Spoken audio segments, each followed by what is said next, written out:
Welcome back to Olympia classes guys. तो चलिए आज बेटा हम शुरू करेंगे क्लास 11th में नया चैप्टर। आपकी सेकेंड बुक का चैप्टर का नाम है इलास्टिसिटी। तो हेडिंग डालिएगा इलास्टिसिटी। इलास्टिसिटी ये बेटा है आपका चैप्टर नंबर जो भी हो, लेकिन नई बुक में पहला चैप्टर है, ठीक है। फर्स्ट चैप्टर है सेकेंड बुक का।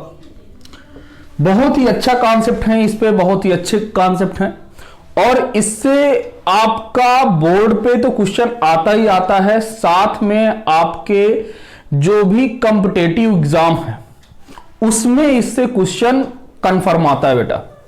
बात समझ रहे हो? उसमें इससे क्वेश्चन एक कंफर्म आता है और फ्री के नंबर होते हैं। सिर्फ फार्मूला बेस्ड क्वेश्चन आएंगे। फार्मूला आता है सब आता है, नहीं आते फार्मूले नहीं आएगा। बात समझ रहे हो? इसमें एक कर्व हम लोग पढ़ेंगे आगे चल के, स्ट्रेस स्ट्रेन बहुत नाम सुना होगा, प्रतिबल विकृति नाम सुना है। स्ट्रेस और स्ट्रेन, स्ट्रेस किसे कहते हैं, स्ट्रेन किसे कहते हैं, फिर यंग्स मॉडुलस किसे कहते हैं,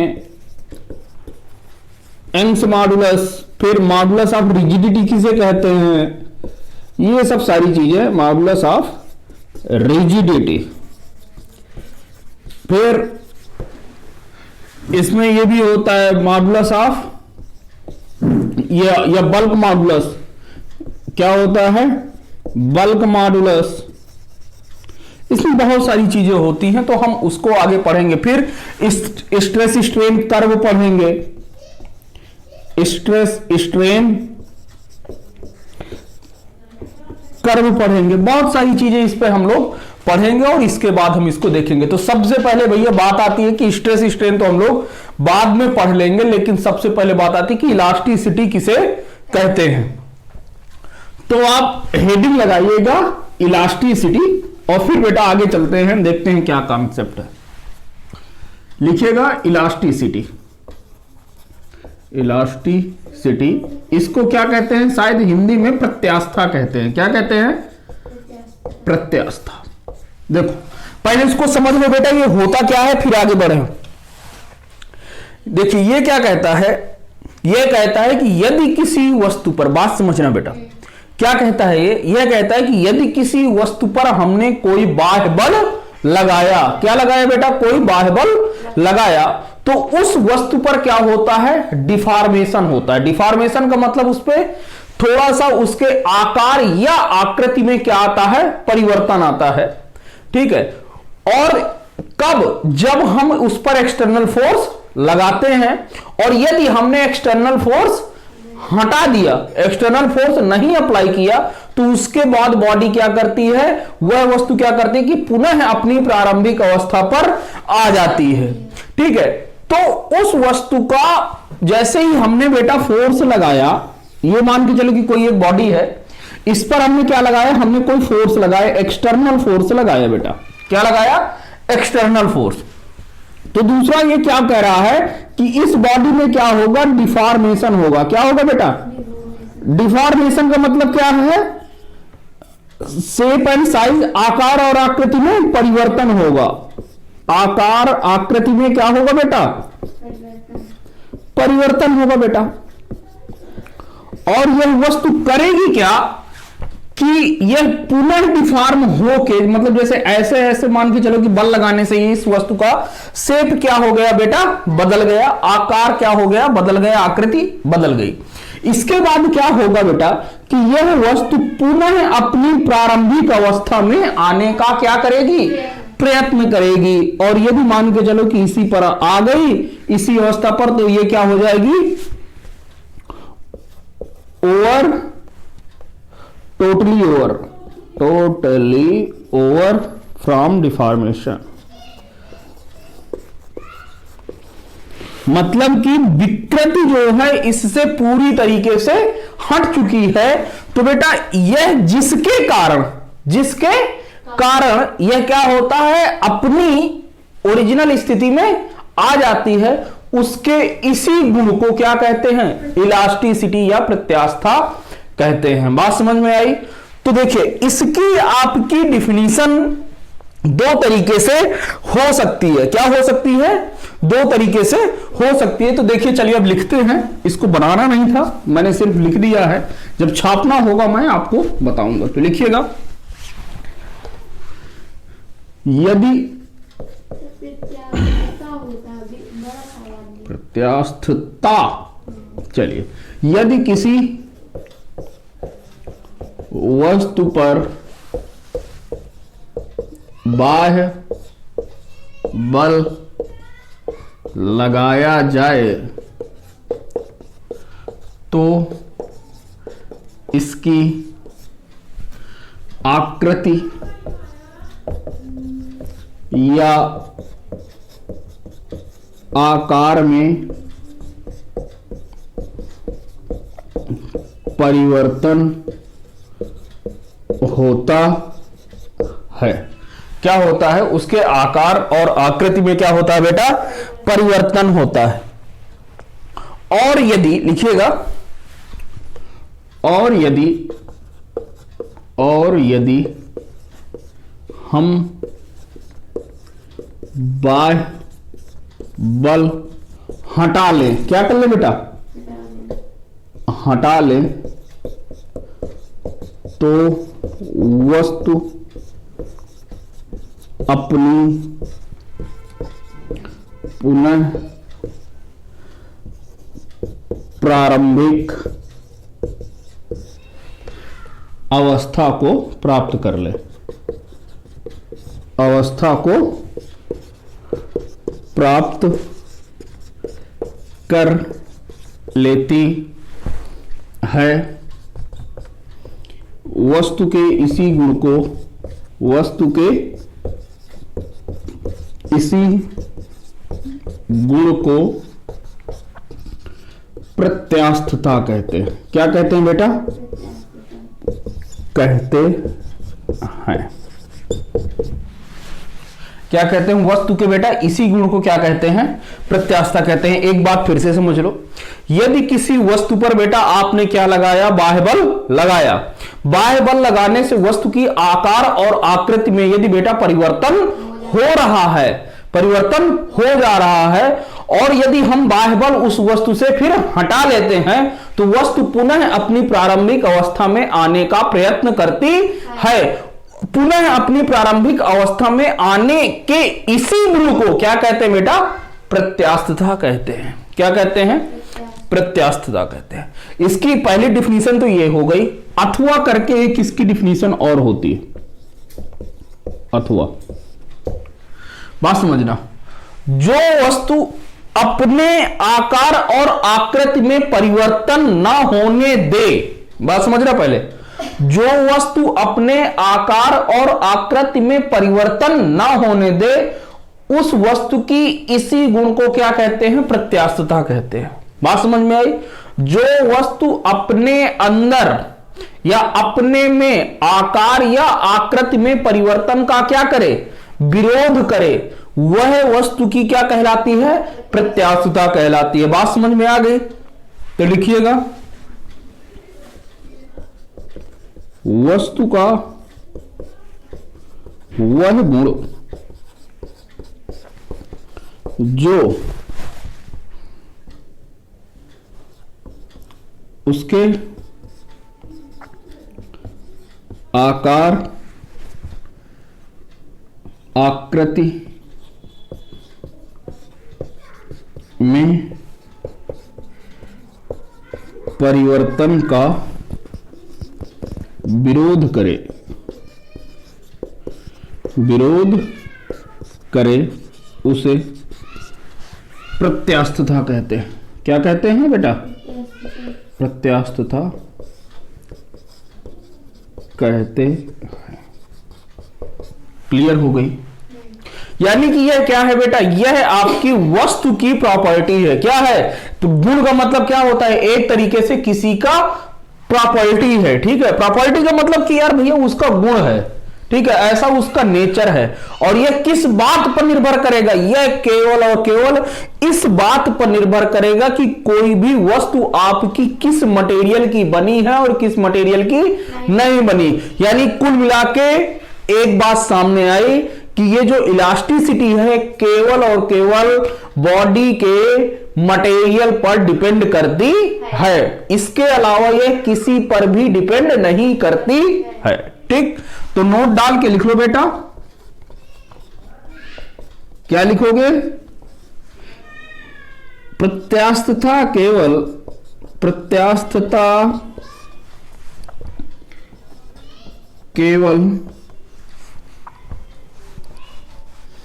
केवल वस्तु के पदार्थ पर निर्भर करती है। बात समझ में आई? चलिए बेटा इसको नोट कर लीजिए, फिर आगे बढ़ते हैं।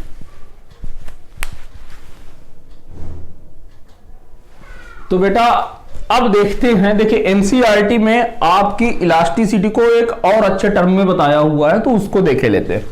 ठीक है बेटा, ये मान के चलो कि ये क्या है, आपके मॉलिक्यूल्स हैं। क्या है? ये बेटा मॉलिक्यूल्स है, उसी के नीचे आप लोग लिख लीजिए, कोई दिक्कत नहीं है। ठीक है, ये क्या है बेटा? किसी चीज के मॉलिक्यूल्स हैं।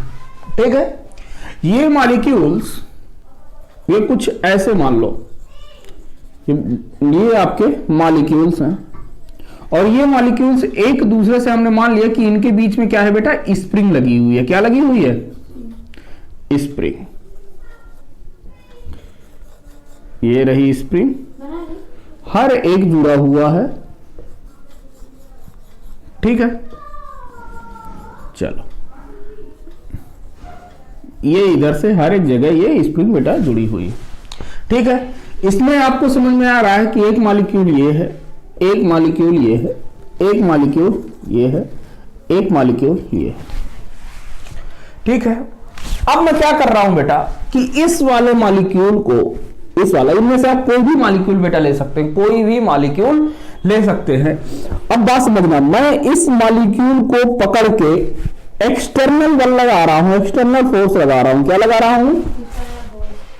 एक्सटर्नल फोर्स लगा रहा हूं। अब ध्यान समझना बेटा, इधर देख लो थोड़ा। इसको हमने क्या किया, इसको पकड़ के मैंने खींचा, तो ये मॉलिक्यूल बेटा किधर आएगा? नीचे आएगा। नीचे आएगा कि नहीं? ये मॉलिक्यूल बेटा किधर आएगा? नीचे आएगा।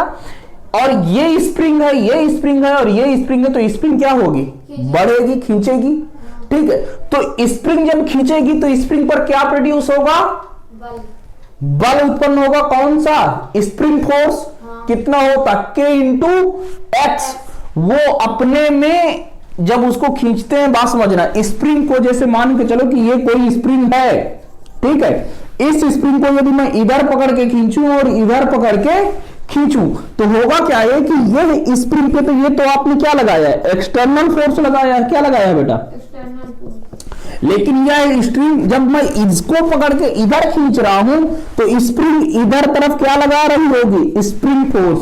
वो कितना होता है? K इंटू एक्स, जहां पे एक्स क्या है कि स्प्रिंग को आपने कितना खींचा है। बात समझ में आई बेटा?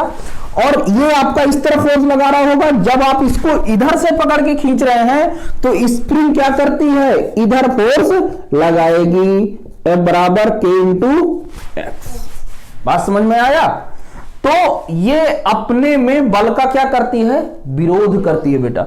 यानी कि मैं इधर फोर्स लगाया हूं तो ये स्प्रिंग किधर जाना चाह रही होगी? ऊपर। मैं इसको नीचे खींचा हूं तो स्प्रिंग किधर जाना चाह रही होगी? ऊपर। और यह फोर्स जो आया है, स्प्रिंग फोर्स, ये एक तरीके से क्यों आया है? ये क्या चाहता है? यह फोर्स यह चाहता है कि हम जैसे पहले थे वैसे ही रहें, जैसे पहले थे वैसे ही रहें। तो ये क्या कहलाता है? Restoring force. क्या कहलाता है बेटा? Restoring force. मतलब कि प्रत्यानयन बल। रिस्टोरिंग फोर्स को क्या कहते हैं बेटा? प्रत्यानयन बल। बात समझ में आया ये वाला कॉन्सेप्ट? तो अब देखो, आपने इसको क्या किया? खींचा। बात समझो। तो जब आपने इसमें किया क्या कि आपने क्या लगाया है? एक्सटर्नल फोर्स, बाह्य बल लगाया है। बाह्य बल लगाने से क्या होगा बेटा? इसका ये वाला मॉलिक्यूल जिस पर फोर्स लगा है ये किधर आएगा? नीचे। बाह्य बल लगाने से जिस कण पर बल लगाया गया है,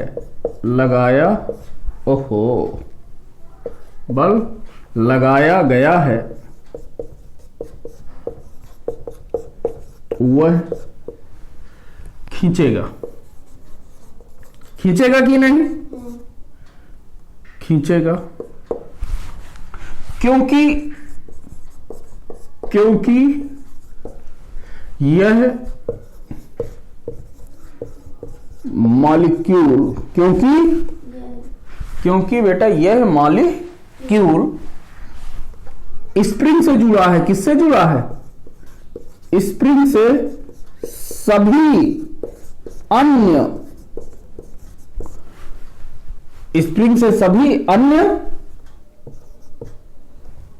मॉलिक्यूल्स से जुड़ा है, मॉलिक्यूल्स से जुड़ा है। अतः स्प्रिंग के अंदर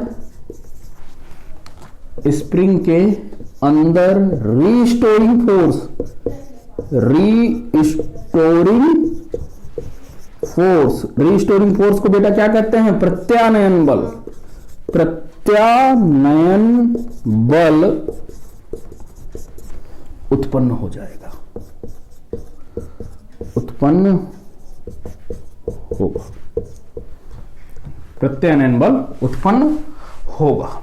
और इसी को क्या कहते हैं? इसी रीस्टोरिंग फोर्स को बेटा क्या कहेंगे?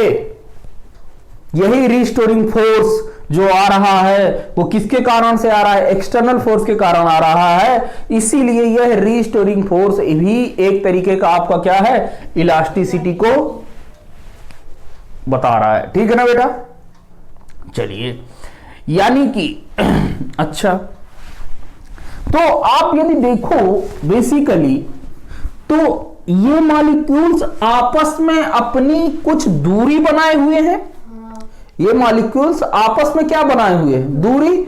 तो इनके मध्य क्या होता? अंतरा आणविक बल। ये किसके द्वारा जुड़े होते हैं? सभी मॉलिक्यूल्स अंतरा आणविक बल द्वारा क्या होते हैं?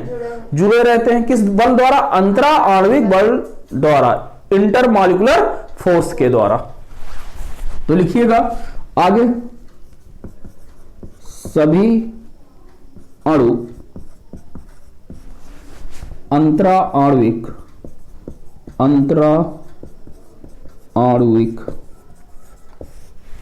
बल द्वारा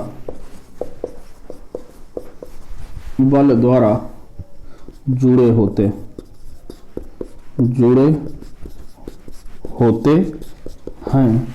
और इनके बीच में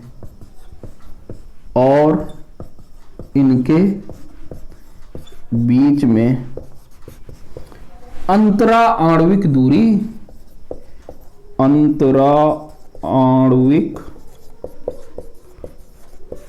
दूरी नियत रहती है। दूरी हमने मान ली कि कितनी है बेटा? r0 है, और इनके बीच में अंतरा आणविक दूरी r0 नियत रहती है बेटा। क्या रहती है? नियत रहती है जब तक कि कोई बाह्य बल न लगाया जाए। जब तक कि कोई बाह्य बल न लगाया जाए। बात समझ में आ गई? देखो, अब बात समझना इस लाइन का क्या मतलब है।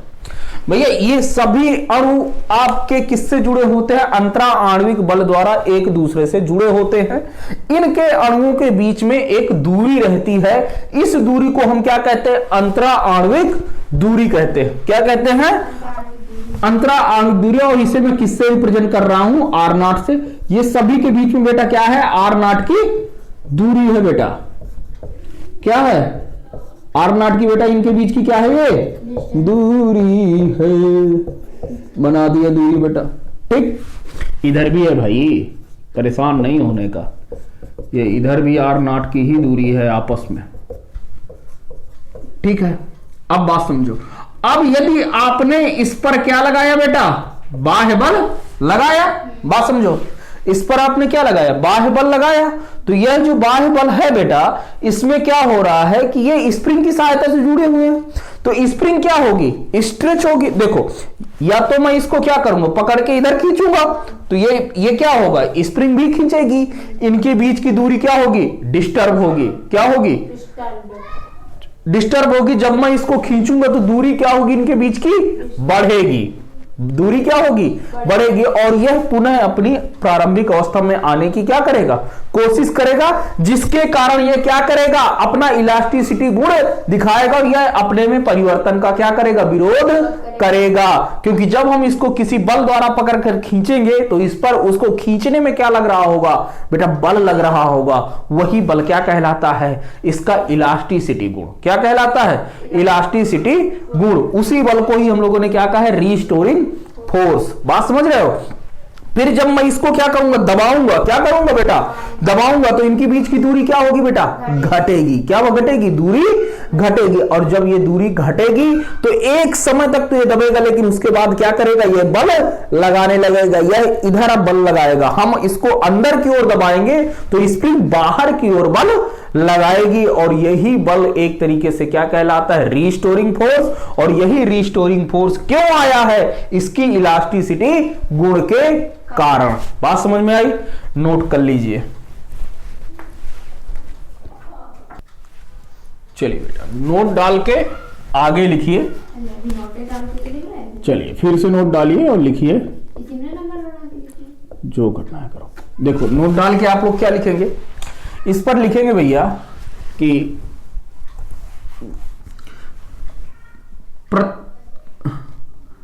प्रत्यास्थता का क्रम, प्रत्यास्थता का क्रम, ठीक है।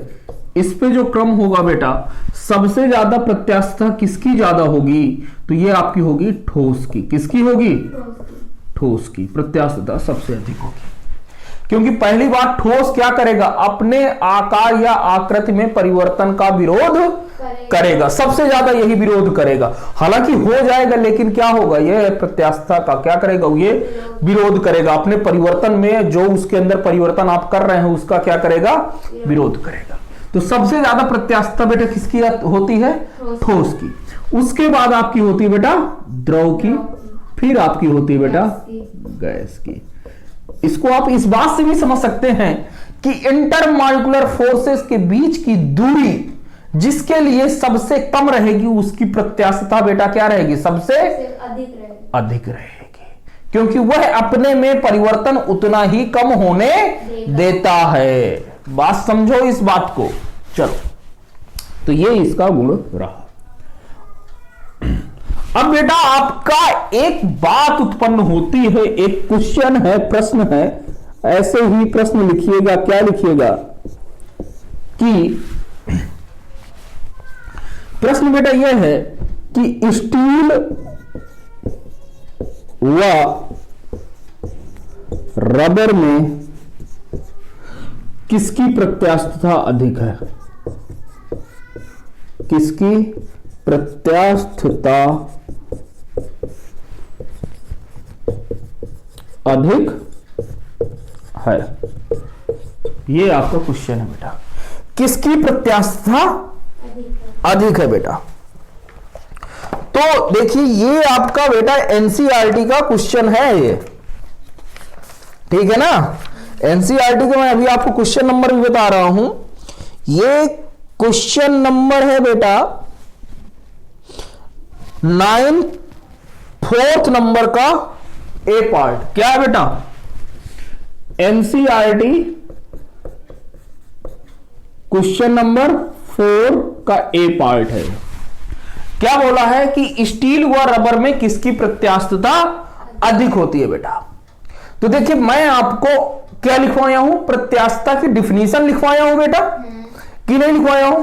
अच्छा, यदि आपका दिमाग जाता होगा, बात समझना, देखो, यदि आपका दिमाग गया होगा तो सबसे पहले आप, यदि मान के चलो कि इसके बारे में नहीं पढ़े होते, ठीक है। प्रत्यास्थता का आपको आप किसी से भी पूछो ना, हाई स्कूल जो पढ़ा हो और अभी आप या आप ही रहे हो, इस चैप्टर की आपने शुरुआत नहीं की रही होगी, तो यदि आपसे यदि कोई पूछता कि स्टील या रबर में प्रत्यास्थता किसकी अधिक होती है, इलास्टिसिटी किसकी ज्यादा होती है, तो आप क्या बोलते? रबर। क्या बोलते? रबर। क्यों बोलते? क्योंकि आपको पता है, थोड़ा सा तो ये पता रहता है कि इसको छोड़ा, रबर को पकड़ के खींचा और पुनः अपनी प्रारंभिक अवस्था पर तुरंत आ जाता है। क्या आ जाता है? तुरंत आ जाता है। तो आपने क्या कह दिया कि रबर की प्रत्यास्थता सबसे अधिक होती है, आप ये कह सकते थे, लेकिन बेटा ये क्या है? ये गलत है। ये क्या है? गलत है। देखो रीजन देखो बेटा क्या है, ये इसमें तो आंसर तो सबको पता है कि आंसर इसका क्या होगा बेटा? आंसर इसका स्टील होगा। क्या होगा? स्टील की इलास्टिसिटी ज्यादा है किससे अपेक्षा बेटा? रबर से। किससे है? रबर की अपेक्षा स्टील की इलास्टिसिटी क्या है बेटा? अधिक है। लेकिन क्यों अधिक है बेटा? बात तो मेन चीज तो ये है ना कि अधिक क्यों। देखो बात समझो बेटा, बात यह है कि अभी आपने इलास्टिसिटी की डिफिनीशन में ही इसका जवाब है बेटा। इलास्टिसिटी की डिफिनीशन मैंने क्या लिखवाया था कि वस्तु का वह गुण जो अपने में परिवर्तन का क्या करता है? विरोध करे, वह क्या होगा? प्रत्यास्थता कहलाती है। अच्छा अब बताओ, आप इनको पकड़ के खींचोगे तो कौन अपनी अवस्था में परिवर्तन का विरोध सबसे ज्यादा करेगा? स्टील। भाई स्टील को आप पकड़कर खींचना चाहोगे तो क्या स्टील खींचेगा आसानी से? नहीं खींचेगा। यानी कि स्टील की प्रत्यास्थता क्या हो गई बेटा? अधिक हो गई। रबर की प्रत्यास्थता कम हो गई। किसकी अपेक्षा में? स्टील की अपेक्षा में। बात समझ में आई? चलिए तो आप इसको नोट कर लीजिए। रीजन भी लिख सकते हैं कि क्यों लिख सकते हैं। अच्छा देखो, जैसे यहां पर आपने क्या करूं, जैसे आपने क्या किया, एक पट्टी ले ले।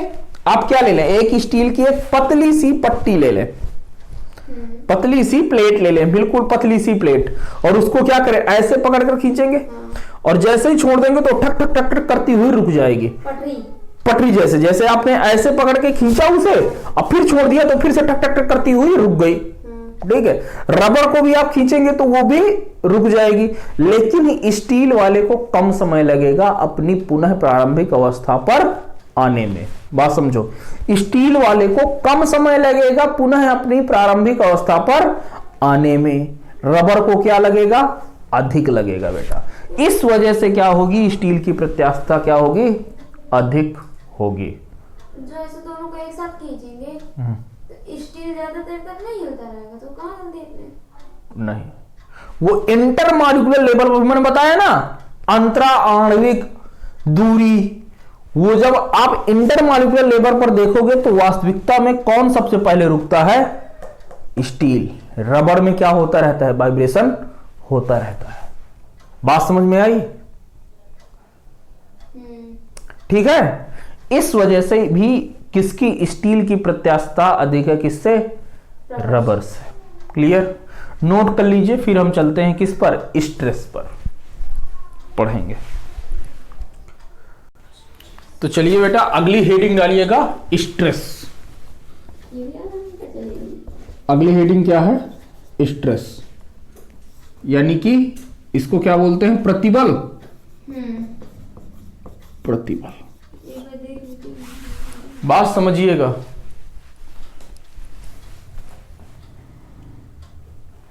देखिए अब इस पर आप बात समझिएगा बेटा। प्रतिबल बेटा किसे कहते हैं? किसे कहते हैं प्रतिबल? तो देखो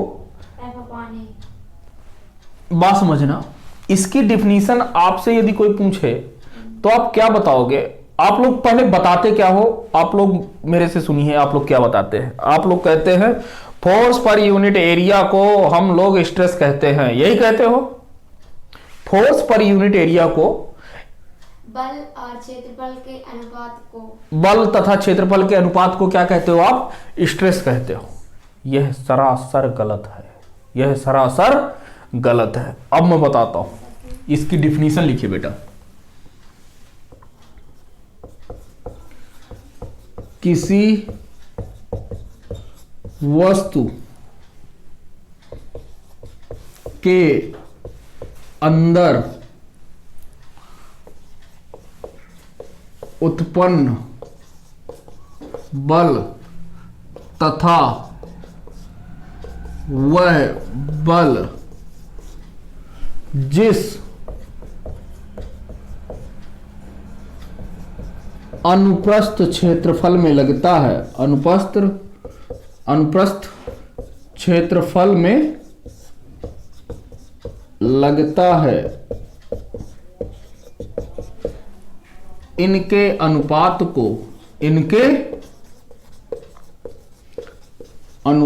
को प्रतिबल कहते हैं। प्रतिबल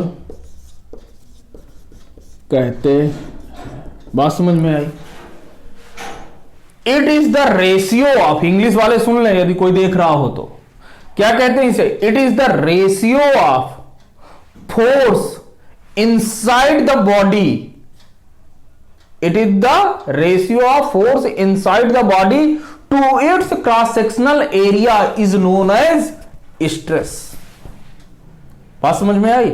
it is the ratio of force inside to its cross sectional area is known as stress. बात समझ में आई? देखो बेटा, जैसे कि आपने बेटा क्या किया, इधर से आपने एक छड़ लिया, क्या लिया बेटा? छड़ लिया, ये छड़ है। इस छड़ पर आपने इधर क्या लगाया बेटा? एक बाह्य बल लगाया। क्या लगाया बेटा? बाह्य बल। क्या लगाया बेटा? बाह्य बल आपने इस पर लगाया।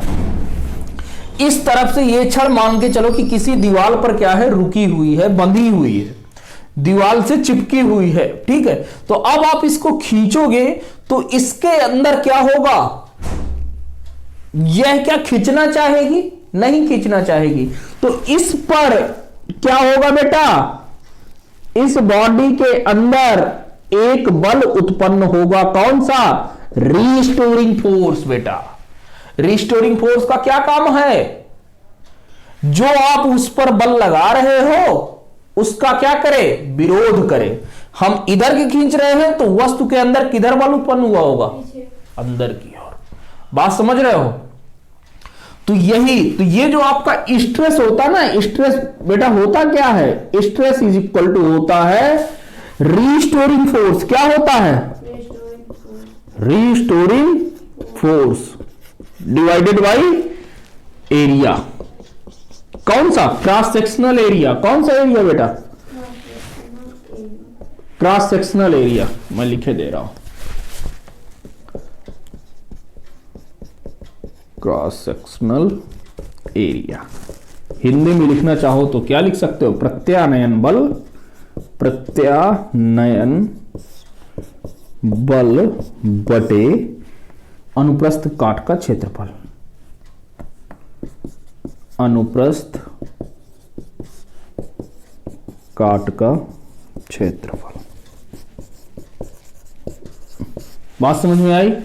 ये होता है आपका स्ट्रेस। ओहो, स्ट्रेस क्लियर हुआ? अब देखो होता क्या है ना बेटा, 99% केसों में क्या होता है बेटा? 99% केसों में आपका एफ एक्सटर्नल बराबर क्या होता है बेटा?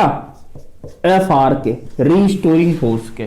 किसके बराबर होता है? बाह्य बल बराबर होता है बेटा आपका प्रत्यानयन बल के। तो इस वजह से हम लोग कह देते हैं कि उस पर लगने वाले बल तथा उसके एकांक आयतन क्षेत्रफल के अनुपात को क्या कहते हैं बेटा? स्ट्रेस कहते हैं। जबकि ये सरासर गलत है बेटा। रियलिटी में डिफिनीशन क्या है? किसी वस्तु के अंदर उत्पन्न बल तथा वह बल जिस अनुपस्थ क्षेत्रफल में लगता है, इसके अनुपात को क्या कहते हैं? स्ट्रेस कहते हैं। बात समझ में आया? तो स्ट्रेस को हम लोग किससे रिप्रेजेंट करते हैं बेटा? सिग्मा से। सिग्मा प्रत्यानयन बल को बेटा हम क्या लिख रहे हैं? एफ आर डिवाइडेड बाय अनुप्रस्थ काट का क्षेत्रफल हम क्या लिख रहे हैं बेटा? Area A. अनुप्रस्थ काट का क्षेत्रफल समझो। अनुप्रस्थ काट का क्षेत्रफल बेटा किसे कहते हैं? देखो, ये मान के चलो कि ये बेटा आपका क्या है? एक रॉड है। क्या है? रॉड है। अब ये अनुप्रस्थ काट का क्षेत्रफल समझना है। इस रॉड को जब मैं यहां से सामने से देखूंगा तो ये मुझे सिर्फ क्या दिखेगा, सर्कल। क्या दिखेगा, सिर्फ मुझे सर्कल दिखेगा, सर्किल दिखेगा। तो यानी कि अनुप्रस्थ काट का क्षेत्रफल क्या होगा, इस सर्किल का स्क्वायर। भाई इसको हम सर्किल के रूप में भी तो काट सकते हैं। ठीक है भाई, सामने से हमने देखा, क्या दिखा मुझे, सर्कल दिखा। तो अनुप्रस्थ काट का क्षेत्रफल क्या होगा बेटा, एरिया। ठीक है, तो बात समझ लेना कि ये, अच्छा यहां पर इस भी केस में क्या है कि एफ एक्सटर्नल आपका बराबर है किसके, एफ इसके पाई। जैसे यदि मान के चलो कि ये रेडियस, इसका डायमीटर कितना है बेटा, डी है। कितना है डायमीटर इसका, डी है। ये जो हमने रॉड लिया है इसका डायमीटर कितना है, डी है। तो एरिया कितना हो जाएगा, पाई बाई 4 डी स्क्वायर। ठीक है, अच्छा बेटा इसके किसी और पर भी पहुंच जाएं क्या हम, चलो इस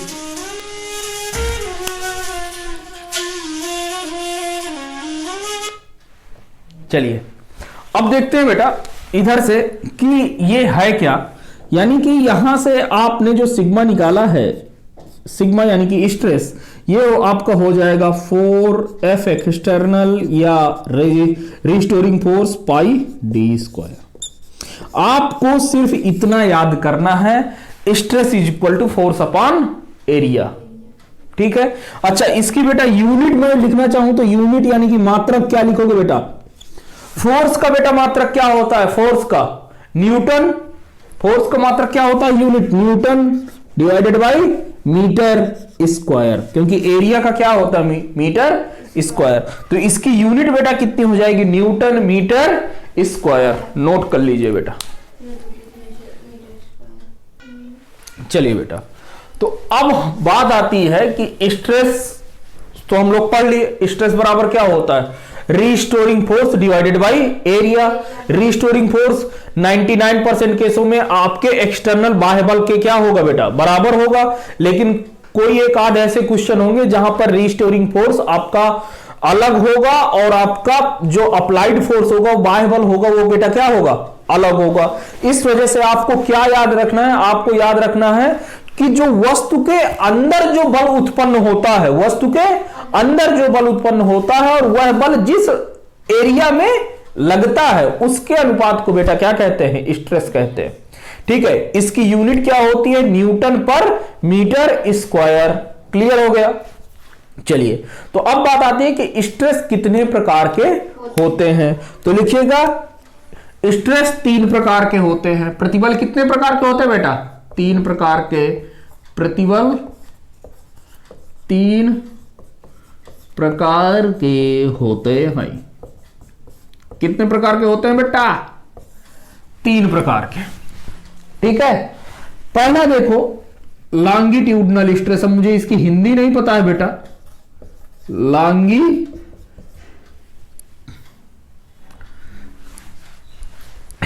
इसको क्या बोलते हैं, लॉन्गिट्यूडनल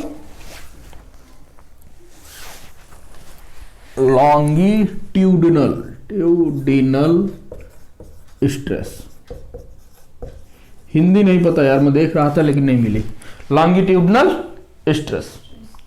ठीक, अब देखिए ऐसा प्रतिबल, पहले इसकी डिफिनीशन देखो बेटा।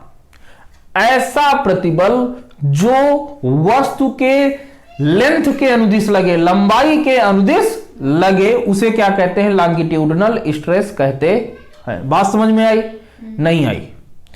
ऐसा प्रतिबल या ऐसा स्ट्रेस जो बॉडी के लेंथ के अनुदिश लगे, लेंथ के रिस्पेक्ट में लगे, उसे क्या कहते हैं, लॉन्गिट्यूडनल स्ट्रेस कहते हैं। तो लिखिएगा ऐसा प्रतिबल जो वस्तु के लंबाई के अनुदिश कार्य करे, लंबाई के अनुदिश लगे, लंबाई के अनुदिश हो, अनुदिश हो, उसे लॉन्गिट्यूडनल स्ट्रेस कहते हैं। उसे लॉन्गिट्यूडनल स्ट्रेस कहते हैं। यार इससे जो है ना आसान भाषा में नहीं हो सकता बेटा। लॉन्गिट्यूडनल मतलब लेंथ, बात समझ में आ रही है? लॉन्ग मतलब लंबा, लंबा मतलब लंबाई। लॉन्गिट्यूडनल इससे बेटा किसके अनुदिश लगेगा? उसके लंबाई के अनुदिश लगेगा। और यह बेटा दो प्रकार के होते हैं। कितने प्रकार के? यह भी दो प्रकार के होते हैं। पहला ए नंबर आपका टेंसाइल स्ट्रेस। क्या होता है बेटा? Tensile stress. Tensile stress, tensile stress. और आपका दूसरा बेटा क्या होता है? दूसरा आपका होता है आपका कंप्रेसिव स्ट्रेस। क्या होता है बेटा? Compressive stress. क्या होता है? Compressive stress. Tensile stress, tensile मतलब टेंशन वाला, आप उसको पकड़ के क्या करेंगे? खींचेंगे। कंप्रेसिव मतलब कम करेंगे, मतलब कैसे कम करेंगे? उसकी लंबाई को दबा करके। जैसे जैसे मान के चलो कि बेटा ये आपकी क्या है बेटा? एक रॉड है, बात समझो, ये क्या है? आपकी रॉड है। इस तरफ आपने बल लगाया और आपने बल इस तरफ लगाया, ठीक है? तो इस बल के कारण इसके अंदर क्या उत्पन्न हुआ होगा? एक रीस्टोरिंग फोर्स। रीस्टोरिंग फोर्स उत्पन्न हुआ होगा। और ये जो टेंसाइल स्ट्रेस आपका जो बराबर होगा, ये किसके बराबर होगा बेटा? Force divided by area. Force divided by area. बात समझ में आ गई? टेंसाइल मतलब खिंचाव। अच्छा, कंप्रेसिव मतलब बेटा दबाना। तो आप अब जो देखो, टेंसाइल में आपने बल दोनों किनारों पर विपरीत दिशा में बल लगाए थे। अब कंप्रेसिव में क्या होगा कि आपने रॉड लिया बेटा, ये रही रॉड, और आपने इधर इस किनारे को दबाया और इधर से इस किनारे को दबा दिया। तो इनकी लंबाई क्या होगी बेटा? रिड्यूस होगी। और यहां पर ये कंप्रेसिव स्ट्रेस जो आपका आएगा वो कितना आ जाएगा? ये भी फोर्स अपॉन एरिया, क्योंकि इसके अंदर भी रीस्टोरिंग फोर्स, जब आप इसको दबाएंगे तो रीस्टोरिंग फोर्स इस बार बाहर की ओर उत्पन्न हुआ होगा। बात समझ में आ रही है बेटा कि नहीं आ रही? देखो देखो, चलो मैं इसको फिर से बना देता हूं। ये रीस्टोरिंग फोर्स आपका ये बाहर की ओर उत्पन्न हुआ होगा, ठीक है? चलिए नोट कर लीजिए, फिर आगे बढ़ते हैं। लॉन्गिट्यूडनल हो गया आपका। चलिए दूसरा क्या होता है बेटा? Shearing stress. क्या होता है? पहला लॉन्गिट्यूडनल पढ़ चुके बेटा। लॉन्गिट्यूडनल में दो प्रकार के होते हैं, एक कंप्रेसिव और एक टेंसाइल, ठीक है? अब दूसरे प्रकार का स्ट्रेस है शियरिंग स्ट्रेस। कौन सा स्ट्रेस? शियरिंग स्ट्रेस, ठीक है? या इसी को क्या बोलते हैं बेटा? Tangential stress. क्या बोलते हैं? Tangential stress. देखो बात समझो बेटा, जैसे मान के चलो, देखो जैसे मान के चलो कि ये इधर हमने क्या कर दिया, एक कोई रॉड लिया और ये इसको ऐसे रखी हुई है, ठीक है? इस रॉड पर अब आप क्या कर रहे हैं कि इस तरफ से आपने क्या लगाया बेटा? फोर्स लगाया। बात समझना, ये रॉड की लेंथ जो है बेटा कितनी है? एल है। मान लिया कि कितनी है बेटा? एल है। लेंथ कितनी है? एल है। अच्छा अब बात समझना, ये रॉड बेटा नीचे से क्या है? जुड़ी हुई है। नीचे से क्या है? चिपकी है। अब आप बल बेटा आप किधर लगा रहे हो? इसके ऐसे लगा रहे हो। ये ऐसे मान के चलो कि ये नीचे फिक्स है। अब इसको मैं क्या कर रहा हूं? इधर से ध्यान, इधर से मैं इसको इधर बल लगा रहा हूं, तो ये क्या होगा? इस तरफ झुकेगा। यानी कि ये आकृति अब कुछ ऐसी हो जाएगी बेटा। ध्यान समझोगे तो चीजें समझ में आएंगी।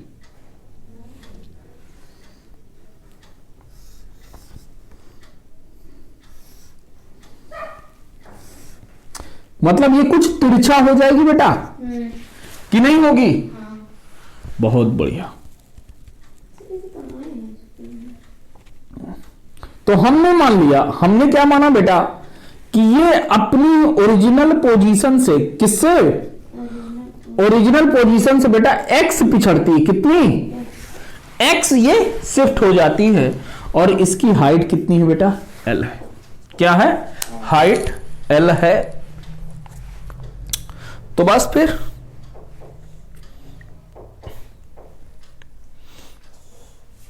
यही क्या कहलाएगा बेटा, स्ट्रेस कहलाता है। तो यही वाला फोर्स, इस टाइप का जो स्ट्रेस होता है वो क्या कहलाता है, स्ट्रेस इज इक्वल टू, ये भी इसके लिए भी स्ट्रेस यही होगा, stress is equal to force upon area.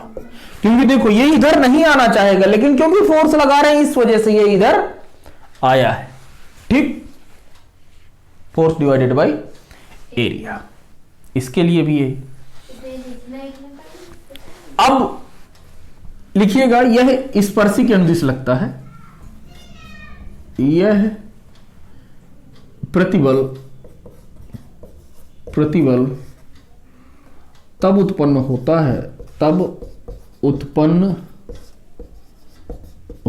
है जब इस पर सतह के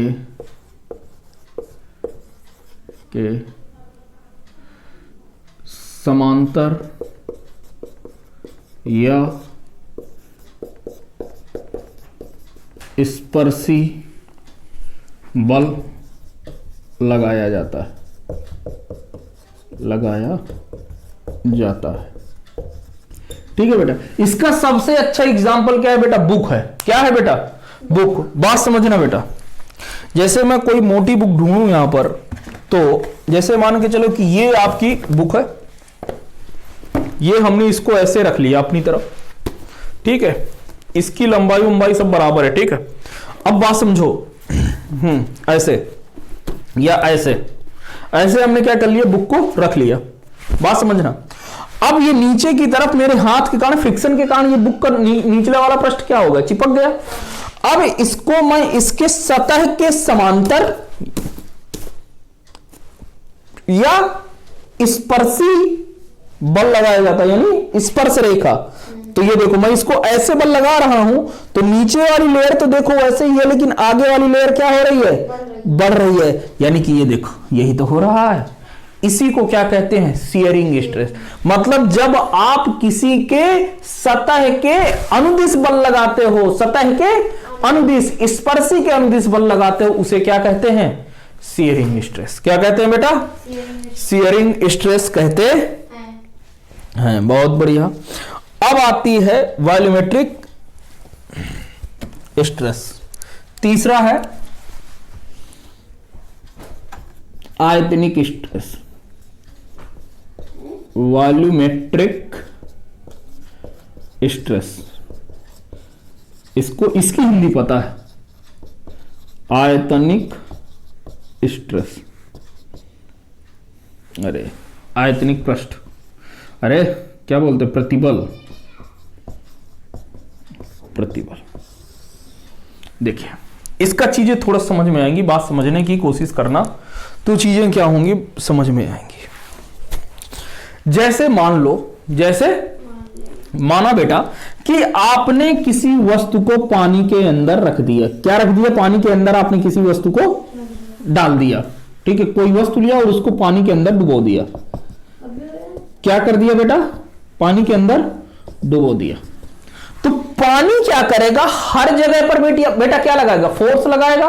बॉडी के हर एक पॉइंट पर फोर्स लगाएगा कि नहीं लगाएगा।